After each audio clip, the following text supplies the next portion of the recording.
The HaYom for today, words from the previous Lubavitcher Rebbe. Going out of Egypt. Going out of Egypt. We left back then 3,300 years ago, and that's it. We left Egypt. Egypt is not the same Egypt as it was back then. And we're finished. We're just learning about it in the Bible. It's history, right? Wrong. It is not just history. It's also history. But we have to go out now from Egypt. It's telling us, the Torah is telling us how to do it. That God will help us. And we have to go out of Egypt.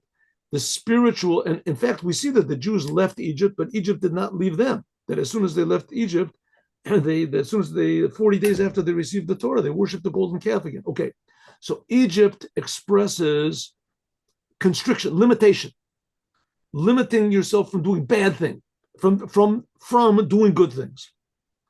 That which makes you think that you cannot do good.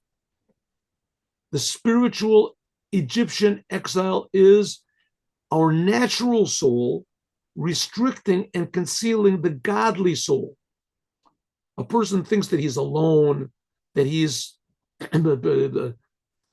weak, that he's incapable of doing good, that he just has to keep doing selfishness. Selfish is a person who becomes more and more intensely selfish. That's called the animal soul. In other words, a person acts like an animal, some very intelligent animal, but all you think about is yourself. And it conceals the godly soul where you start to realize that God is really creating me. God really cares about me. You don't feel that. That's going out of Egypt, means going out of your false egotism.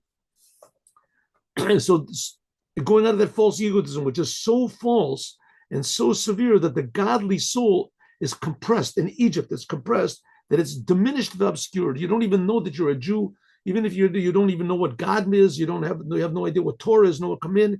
When somebody offers you to do a commandment, you don't even know what they're talking about. It's like they think you're offering you a dead cat or something. But you don't feel the good and the sweetness of doing Torah and the commandments. Going out of Egypt is the removal of these constrictions and bounds.